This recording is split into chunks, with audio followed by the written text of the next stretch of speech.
దేవునికి స్తోత్రం కలుగునుగాక.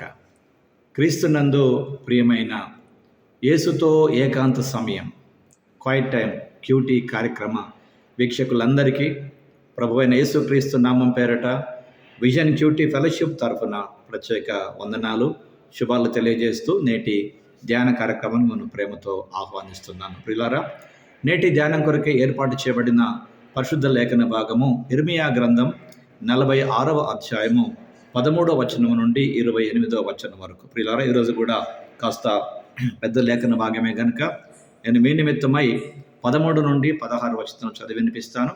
మీరు పూర్తి లేఖన భాగాన్ని చదివి ధ్యానం చేయవలసిందిగా ప్రభు పేరట మీకు మనవి చేస్తూ ధ్యాన భాగంలోకి వెళదాం. ముందుగా వాక్యం చదువుకుందాం. 13 నుండి 16 వచనాలు. బబులోను రాజైన నెబుకద్నెజరు బయలుదేరి వచ్చి ఐగుప్తీయులను హతము చేయుటను గూర్చి ఇర్మియాకు ప్రత్యక్షమైన యెహోవా వాక్కు. ఐగుప్తులో తెలియజేయుడి, మిగ్దోలులో ప్రకటింపుడి, నోపులోనూ తపనేసులోనూ ప్రకటన చేయుడి. ఏమనగా, ఖడ్గమునే చుట్టూనున్న ప్రదేశములకును మింగివేయుచున్నది. మీరు లేచి ధైర్యము తెచ్చుకొనుడి. నీలో బలవంతులైన వారెలా తడువు పెట్టబడుచున్నారు. యెహోవా వారిని తోలివేయుచున్నాడు గనుకనే వారు నిలువకున్నారు. ఆయన అనేకులను త్రొట్టిలింప చేయుచున్నాడు. వారొకరి మీద ఒకడు కూలుచు లెండి, క్రూరమైన ఖడ్గమును తప్పించు కొందము రండి, మన స్వజనుడి యొద్దకు మన జన్మభూమికి వెళుదము రండి అని వారు చెప్పుకొందురు. ఐగుప్తు రాజుకు ఫరో యుక్త సమయమును పోగొట్టుకున్నవాడనియు వాటి ధ్వని మాత్రమే అని వారచట చాటించిరి. పర్వతములలో తాబోరు ఎట్టిదో, సముద్ర ప్రాంతములలో కర్మేలు ఎట్టిదో, నా జీవము తోడు అతడు అట్టివాడే అయి వచ్చును. రాజును సైన్యములకు అధిపత్యకు యెహోవా వాక్కు ఇదే. చదువుకున్నటువంటి లేఖన భాగమును దేవుడు నేటి మన ధ్యానం కొరకు దీవించి ఆశీర్వదించునుగాక. ప్రియులారా, నేటి ధ్యాన భాగం చదివిన తర్వాత దీని కొరకు ఏర్పాటు చేసుకున్నటువంటి ప్రధాన అంశము ఐగుప్తుపై తీర్పును ప్రకటించుట. ఐగుప్తుపై తీర్పును ప్రకటించుట, a declaration of judgement on Egypt అనేటువంటి అంశమును ఆధారం చేసుకొని నేటి పాఠ్యభాగ సారాంశాన్ని జాగ్రత్తగా మనం గమనించినట్లయితే ఐగుప్తుపై దేవుని తీర్పును గూర్చినటువంటి ప్రవచనాలు కొనసాగుతూ ఉన్నాయి. దేవుడు కొట్టివేసినప్పుడు ఐగుప్తు యొక్క దేవుడు ఎద్దు అని భావించేటువంటి ఆ దేవుడు అపీస్ నది లేకపోతే నంది పడగొట్టబడతాడని, దాని సైన్యం పూర్తిగా నాశనం చేయబడింది, మరియు దాని కిరాయి సైన్యం కూడా ఐగుప్తు రాజును వెక్కిరిస్తారు. అలాగే వారు తిరిగి తమ ఇంటికి వస్తారు. ఫరోపై ఆధారపడే వారందరినీ శిక్షిస్తానని దేవుడు ప్రకటించాడు. అప్పుడే ఐగుప్తుకు శాంతి కలుగుతుందని, అదేవిధంగా దేశాలకు బహిష్కరించబడ్డటువంటి యూదా ప్రజలకు రక్షణ మరియు పునరుద్ధరణ దేవుడు వాగ్దానం చేశాడు. తప్పకుండా ఆయన వారిని ఓదార్చే దేవుడని నేటి పాఠ్యభాగ సారాంశాన్ని గమనిస్తున్నాం. ప్రియులారా, ఇందులో ప్రధానంగా దేవుడు ఎవరో మనం గమనించినట్లయితే 45వ అధ్యాయము 46వ అధ్యాయము 25-26 వచనాలను ఆధారం చేసుకొని దేవుడు ఐగుప్తును, దాని దేవతలను, వాటిపైన ఆధారపడ్డటువంటి వారందరినీ శిక్షిస్తాడు.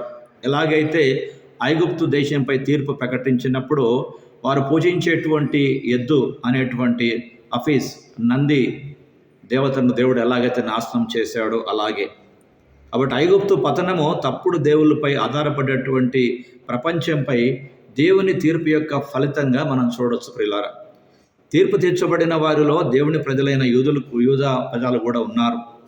అయితే దేవుని విశ్వసించడంలో విఫలమై సందేహము అపనం కలిగినటువంటి కారణాన్ని బట్టి ఈ సంగతి వారికి జరిగినట్టుగా మనము ఈ మాటలు గమనిస్తున్నాం. ప్రియులారా, కనుక 27 నుండి 28 వచనాల ఆధారంగా కృప మరియు దేవుని నీతి ఆ ప్రజల పట్ల శ్రద్ధ వహించడానికి ఉపయోగించేటువంటి పద్ధతులుగా మనకు కనబడుతున్నాయి. ప్రియులారా, దేవుడు ఇశ్రాయేలీయులను దేశాలను శిక్షించేటప్పుడు మరలా రక్షించి వారి పాపాలకు తగిన శిక్షను ఇస్తానని కూడా దేవుడు చెప్పాడు.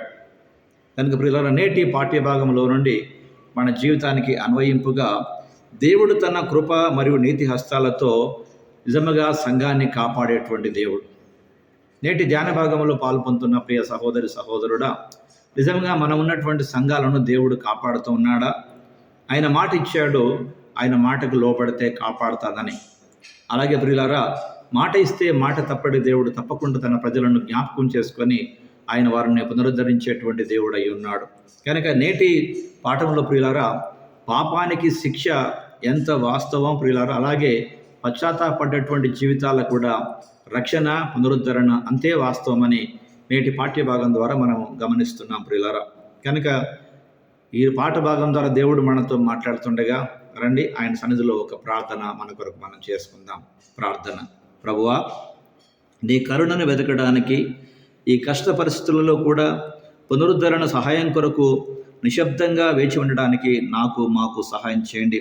మా సొంత జ్ఞానము చేత, బలము చేత, భక్తి చేత మేము విడిపించబడలేమని కేవలం నీ కృపా కనికరమే ప్రధాన హస్తాలను జ్ఞాపకం చేసుకుంటూ, ఆ విధంగా ఆనాటి యోధా ప్రజలను కనికరించిన దేవుడవు ఈనాడు అమ్ను కూడా కనికరిస్తావని విశ్వాసముతో నమ్మి స్తోత్రం చెల్లించి క్రీస్తు పేరట ప్రార్థిస్తున్నాం పరమ తండ్రి.